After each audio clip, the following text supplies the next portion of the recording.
আজকে আমরা এমন একটি দোয়া শিখব যে দোয়াটা আল্লাহ তাআলা কালামে পাকের মধ্যে উল্লেখ করে দিয়েছেন। বান্দা যখন এই দোয়াটা পড়ে দোয়া করে তখন আল্লাহ তাআলা তার দোয়া কখনোই ফিরিয়ে দেন না, সঙ্গে সঙ্গে কবুল করে থাকেন। বান্দার চাওয়া যদি হালাল হয়, বান্দার পাওয়া যদি হালাল হয়, তাহলে সেই ক্ষেত্রে আল্লাহ তাআলা যদি মনে করেন যে এই বান্দার এটা দিলে কোনো ক্ষতি হবে না, এটা বান্দার জন্য ভালো, আল্লাহ তাআলা তাৎক্ষণিক সেই বান্দাকে সেটা দিয়ে দেন। সুবহানাল্লাহ। আর যদি মনে করেন আল্লাহ তাআলা যে এই বান্দার জন্য এটা ক্ষতিকর হবে, তাহলে আল্লাহ তাআলা সেটা দেয়া থেকে বিরত থাকেন।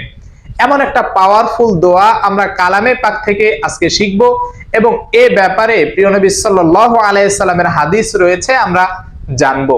প্রিয় দিনী ভাই এবং বোনেরা, এমন গুরুত্বপূর্ণ একটি ছোট্ট দোয়া যে দোয়াটা পড়তে সর্বোচ্চ 5 সেকেন্ড সময় লাগে। আমি বাংলা উচ্চারণ সহ দিয়ে দিব। অনেকেই এই দোয়াটা পারেন, মুখস্থ রয়েছে, কিন্তু আমল করার পদ্ধতি অনেকেই জানেন না, কিভাবে আমল করতে হয়। তো আমরা আজকে এই দোয়াটার আমল সম্পর্কে জানবো এবং ভিডিওটি সবাই দেখে শেয়ার করে দিব, যাতে করে আমার এবং আপনার মাধ্যমে অন্যরাও দেখে শিখতে পারে, আমল করতে পারে এবং সেই নেকি আল্লাহ তাআলা আমার এবং আপনার আমলনামায় যোগ করে দেন। প্রিয় দিনী ভাই এবং বোনেরা, কোরআনে এমন আয়াত আল্লাহ তাআলা বর্ণনা করেছেন যে আয়াতের মাধ্যমে যে কোনো কঠিন বিপদে যদি বান্দা পড়ে, সাথে সাথে যদি আল্লাহ তাআলার কাছে সাহায্য চায়, এমন কিছু আয়াত আল্লাহ তাআলা নাজিল করেছেন, তাহলে আল্লাহ তাআলা সেই বান্দাকে বিপদ থেকে উদ্ধার করেন। সেই বিপদ যত কঠিন বিপদই হোক না কেন, আপনার যদি এমন হয় যে আপনি মৃত্যু সম্মুখীন, আপনার এত কঠিন রোগ হয়েছে যে কোনোভাবেই ডাক্তারের যে ওষুধ রয়েছে, চিকিৎসা ব্যবস্থা রয়েছে, সেগুলো থেকে আপনি সুস্থ হচ্ছেন না, যদি এমন হয় আপনার অভাব দারিদ্রতা লেগেই রয়েছে, কোনোভাবেই এই অভাব দূর হচ্ছে না, যদি এমন হয় পাহাড় পরিমাণ ঋণ আপনার ঘাড়ের উপরে রয়েছে, আপনার মাথার উপরে রয়েছে ঋণের বোঝা, আপনি পরিশোধ করতে পারছেন না, যদি এমন হয় যে আপনার সন্তানরা কোনো কথা আপনার শোনে না বা আপনার সাথে বেয়াদবি করে, যদি এমন হয়, অথবা আপনার কন্যা সন্তান রয়েছে, বিবাহ হয় না, এমন বিপদে রয়েছেন, তাহলে এই দোয়াটি পড়ে আল্লাহ তাআলার কাছে সাহায্য চান। ইনশাআল্লাহ আল্লাহ তাআলা দেখবেন যে অবশ্যই অবশ্যই আপনার সেই দোয়া কবুল করবেন। রাসূল সাল্লাল্লাহু আলাইহি ওয়াসাল্লাম বলে দিয়েছেন, লাম ইয়াদউ বিহা রাজুলুম মুসলিম, অর্থাৎ কোন মুসলমান যদি এই দোয়া পাঠ করে আল্লাহ তাআলার কাছে সাহায্য চায় বা দোয়া করে, ইল্লা ইস্তাজাবাল্লাহ, আল্লাহ তাআলার সাথে সাথেই তার ডাকে সাড়া দিয়ে থাকেন, তার দোয়া কবুল করে থাকেন। কত সুন্দর একটা দোয়া, সেই দোয়াটা আমরা শিখব। আল্লাহ তাআলার একজন প্রিয় নবী, তিনি এই দোয়াটি পড়ে আল্লাহ তাআলার কাছে সাহায্য চেয়েছেন। আমরা সকলেই জানি সেই নবীর কথা, হযরত ইউনূস আলাইহিস সালাতু ওয়াস সালাম, তিনি যখন মাছের পেটে চলে গিয়েছিলেন, আল্লাহ তাআলার নির্দেশেই সেই মাছের পেটে অনেক দিন যাবত অতিবাহিত হয়েছে, সে মাছের পেটেই রয়ে গেছে, কিন্তু আল্লাহ তাআলার হুকুম দেখেন, আল্লাহ তাআলার কি মহিমা যে তিনি মাছের পেটে রয়েছেন অথচ তিনি জীবিত রয়েছেন। এই অবস্থায় তিনি আল্লাহ তাআলার কাছে সাহায্য চাইতেছেন। এমন একটা দোয়া পড়ে সূরা আম্বিয়ার ভিতরে আল্লাহ তাআলা সেই দোয়াটা নাজিল করেছেন। সেই দোয়াটি হচ্ছে লা ইলাহা ইল্লা আনতা সুবহানাকা ইন্নী কুনতু মিনাজ জালিমিন।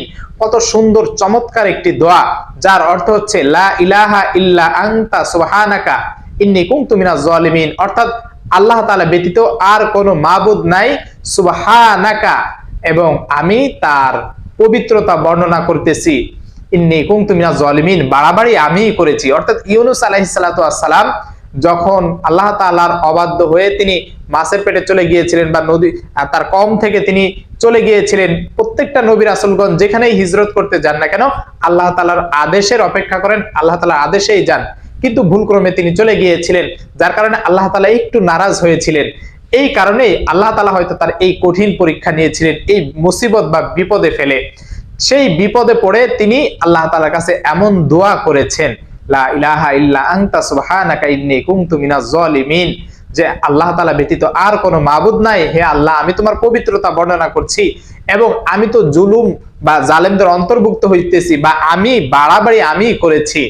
আল্লাহ তাআলা বলেন ফাস্তাজাবনা লাহু ওয়া নাজ্জাইনাহু মিনাল গাম্মি ওয়া কাযালিকা নুনজিল মুমিনিন, যে আমি তার ডাকে সাড়া দিয়েছি এবং তার যে দুঃখ কষ্ট রয়েছে এই দুঃখ কষ্ট থেকে তাকে আমি উদ্ধার করেছি। ওয়া কাযালিকা নুনজিল মুমিনিন, আর এভাবেই আমি মুমিনদেরকে উদ্ধার করে থাকি তাদের বিপদ আপদ থেকে, বালা মুসিবত থেকে। তাই আল্লাহ তাআলা এইখানে স্পষ্ট ভাবে বলে দিয়েছেন যে আমি মুমিনদেরকে এভাবে উদ্ধার করে থাকি। তো আপনি যখনই কোনো বিপদ আপদে পড়বেন, যত কঠিন বিপদই হোক না কেন, আপনি এই দোয়াটা পড়বেন। দেখুন হযরত ইউনূস আলাইহিস সালাতু ওয়াস সালাম তিনটা অন্ধকারের ভিতরে দোয়া করেছেন। একটা হচ্ছে মাছের পেটের ভিতরে অন্ধকার, রাত্রি বেলা অন্ধকার, এরপরে নদীর তলদেশে অন্ধকার। এই তিন অন্ধকারের ভিতরে বসে আল্লাহ তাআলার কাছে দোয়া করেছেন। তাই আপনি চাইলে শেষ রাতে যখন একেবারে অন্ধকার, সবাই ঘুমিয়ে থাকে, এই সময়টাতে 2 রাকাত তাহাজ্জুদ নামাজ পড়বেন। তাহাজ্জুদ নামাজের সময় এমন গভীর রাতে আল্লাহ তাআলা শেষ আসমানে এসে বান্দাকে ডাকতে থাকেন।